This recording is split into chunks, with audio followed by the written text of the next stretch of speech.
मेरे अजीज दोस्तों और बुजुर्गों, यही पैगाम आपको हम देने आए हैं, यही पैगाम आपको देने आए हैं। अब जहां कहीं भी हम चले जाते, जहां कहीं भी हम कैंपेन करते, वहां पर यह इल्जाम लगा दिया जाता कि ओवैसी आया है और बीजेपी को फायदा पहुंच जाएगा। अरे ये बताओ, 2019 के लोकसभा चुनाव तो हम नहीं लड़े, तो फिर मुलायम सिंह की मैनपुरी में मेजॉरिटी कैसे कम हो गई? अच्छा, यहां पर अखिलेश जीते तो क्यों जीते बताओ? अगर आप वोट नहीं डालते तो जीतते वो? ईमानदारी से बोला, अगर आप वोट नहीं डालते तो जीतते वो? अगर गुड्डू जमाली उनको मुबारकपुर से मेजॉरिटी नहीं जीतते दिलाते तो जीतते वो? नहीं जीतते। मगर सियासत आपसे की जा रही है, हम सियासत नहीं कर रहे। हम सियासत में हैं आपको इंसाफ दिलाने के लिए, नेता बनाने के लिए। समाजवादी आपसे सियासत कर रही है, धोखा दे रही है। क्यों नहीं मुबारकपुर को, जब दिल्ली हमारे देश की राजधानी है, मुंबई हमारी कमर्शियल राजधानी है, क्यों नहीं मुबारकपुर को इल्म की राजधानी बनाया जाए? मुबारकपुर को इल्म की राजधानी बनाया जा सकता है। यहां पर बड़े बड़े मदरसे, अरे क्यों सिर्फ लोहिया के नाम से आप नेशनल लॉ कॉलेज खोलते? अरे हसरत मोहानी के नाम से मुबारकपुर में नेशनल लॉ कॉलेज क्यों नहीं खुला जा सकता? खुलना चाहिए, मगर कोई तो बोल ही नहीं पाते। अच्छा, आपसे अब आके समाजवादी के लोग आपके इलाकों में, हमारे घर में, अतराफ में आकर खौम खौम खौम की बात करते हैं ना? ए भैया, खौम की बात है, खौम का मामला है। और खौम का क्या हाल है? हमने आज से 8 महीने पहले माहिरीन को बिठाकर हमने एक स्टडी करवाई कि उत्तर प्रदेश में अल्पसंख्यक समाज मुसलमानों का क्या मौकफ है। रिपोर्ट है हमारे पास, हमारे वेबसाइट पर अवेलेबल है। आपको मालूम, जो खौम की बात करते हैं उनसे पूछो। और अगर हम जो कह रहे हैं, अगर कोई इनकार कर रहा है, आंकड़े दे रहे हैं, जगह बता दो, 7 तारीख से पहले वक्त बता दो, चाहे दुनिया का बड़ा माहिर सप्पा वाले ला लो, 10 मिनट के अंदर तुम उठकर भाग जाओगे हमारे सामने से। आपको तकलीफ होगी हम जो बयान कर रहे हैं। आपको मालूम, उत्तर प्रदेश में अगर 10 मुस्लिम छोटे बच्चे और बच्चियां हैं तो 7 पढ़ना लिखना नहीं जानते, हिसाब किताब करना नहीं जानते। आपको मालूम, उत्तर प्रदेश में सबसे कम बैंक अगर किसी इलाकों में है तो अल्पसंख्यक समाज और दलित इलाकों में बैंक कम है। इसका जिम्मेदार मैं हूं। क्या आपको मालूम, अगर 10 बच्चे हाई स्कूल को जाते हैं तो सिर्फ 3 मुकम्मल करते, यानी 7% हाई स्कूल मुकम्मल करते, इसका जिम्मेदार मैं। ग्रेजुएट सिर्फ 4% है मुसलमानों के, इसका जिम्मेदार मैं। 5 और 14 साल के दरमियान में सबसे ज्यादा उत्तर प्रदेश में बच्चा मजदूरी करने वाले कौन? मुसलमान, इसका जिम्मेदार मैं। आप बताइए, सबसे कम जमीन किसी के करें तो 2% भी नहीं है मुसलमान, इसका जिम्मेदार मैं हूं। आपको मालूम कि सबसे पहले 6 साल पहले कोई दुनिया से चला जाता है फॉरवर्ड क्लास से तो आप हैं। कौन जिम्मेदार है इसका? अगर मुबारकपुर में किसी मुस्लिम घर में, एक घर में खर्चा 7 रुपये होता है, तो वही दिल्ली हैदराबाद में 10 रुपये खर्च होते हैं। क्यों? इसका जिम्मेदार मैं। सबसे ज्यादा नौजवान अगर उत्तर प्रदेश, मुबारकपुर, आजमगढ़ छोड़कर मुंबई, दिल्ली, पंजाब जाता है तो मुसलमान। सबसे ज्यादा कमाकर पैसा वापस भिजाने वाला वो मुसलमान।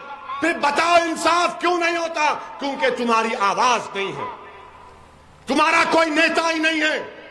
और ईमानदारी से हमारी बात का जवाब दो आप। क्या आपने कभी आंकड़े सुने आपके बर्बादी के?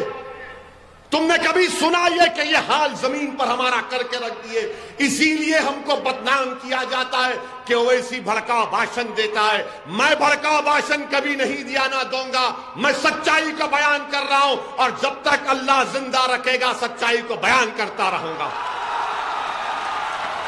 और एक बात हमारी सुनिए, और एक बात आपको समझाने के लिए, ताकि 7 तारीख को आप मुतमईन होकर आप वोट डालेंगे गुड्डू जमाली को इंशाअल्लाह। आपको हमने क्या कहा था? जिस समाज के पास नेता है उसी की आवाज को सुना जाता है। आजम खान मंत्री थे, आजम खान मंत्री थे ना? थे। मुख्यमंत्री अखिलेश थे। आजम खान जेल में क्यों है? उन्होंने मंत्रालय में किसी लोगों का ज्यादा नौकरी दे दी। आजम खान जेल में है और भैया हेलीकॉप्टर में फिर रहे। भैया सुनिए, भैया ने लखनऊ से आगरा की रोड बनाई, भैया ने स्टेडियम बनाया, भैया ने रिवर फ्रंट बनाया। राजा हरिश्चंद्र के जानशीन थे।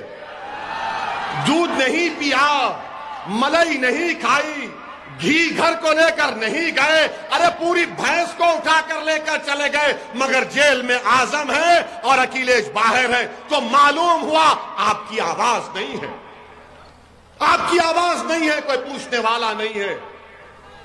बताओ, मोदी जी ने कहा था अखिलेश पे इतना इल्जाम, मोदी जी आप भी मिले हुए हैं क्या? मोदी को आजम का नाम पसंद नहीं है, मगर अखिलेश है तो कहते हैं कि भाई का बेटा है, आजम सौतेला है। और एक मिसाल, महाराष्ट्र के नवाब मलिक उतरोला के रहने वाले हैं, बलरामपुर जिले के। नवाब मलिक पर इल्जाम क्या है कि उन्होंने 1999 में एक जमीन खरीदी, वो नहीं खरीदे, वो जेल में चले गए। और उन्हीं की राष्ट्रवादी कांग्रेस का डिप्टी सीएम है। मोदी ने अपने भाषण में कहा कि अजीत पवार पर 3000 करोड़ रुपए का फ्रॉड करने का इल्जाम मोदी ने लगाया। जेल में कौन है? नवाब मलिक है, क्योंकि नवाब मलिक सौतेला है और मोदी के लिए अजीत पवार भाई है। आपकी कोई आवाज नहीं है। अब जब हमने इसको उठाया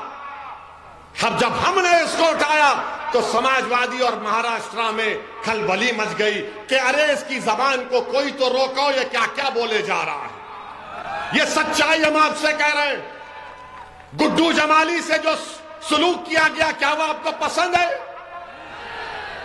मेरे भाई, अगर असदुद्दीन ओवैसी मुबारकपुर का नहीं हूं, अगर मैं आपके घर पे आ जाऊंगा और आपसे कहूंगा कि मैं तुम्हारे सामने झोली फैलाकर तुमसे भीख मांग रहा हूं कि गुड्डू जमाली को कामयाब कर दो, तो आप बोलेंगे यार मेरे घर को आ गया ये लड़का, ये दीवाना मेरे घर को आ गया। आप बोलेंगे बैठो, सर पे हाथ रखाएंगे, बुजुर्गों से पानी पिलाएंगे और बोलेंगे तुमने हमारे घर पर आया, तुमने हमारे चौखट पर आ गए तुम, अब हम तुम्हारा साथ देंगे। अखिलेश यादव ने क्या किया? गुड्डू जमाली को मुबारकपुर से अपने घर पर बुलाया, घर के अंदर बिठाया और बोला कि कहां से लड़ना चाह रहे लड़ लो, आप पूछ लो गुड्डू जमाली साहब से। आप हम जाने के बाद घर पे बुलाकर पीठ में खंजर मारता है ये और बोलता है कि टिकट नहीं देंगे। अरे अखिलेश, अब हम टिकट मांगने वाले नहीं, हम बांटने वाले बन चुके हैं इंशाअल्लाह ताला। तुम घर कर बुलाकर किसी मेहमान की तौहीन करते हो, वो तुम्हारा तरीका होगा। अगर हमारे घर पर हमारा दुश्मन भी आ जाता है तो हम उसको गले लगा लेते हैं। ये हमारा तरीका है।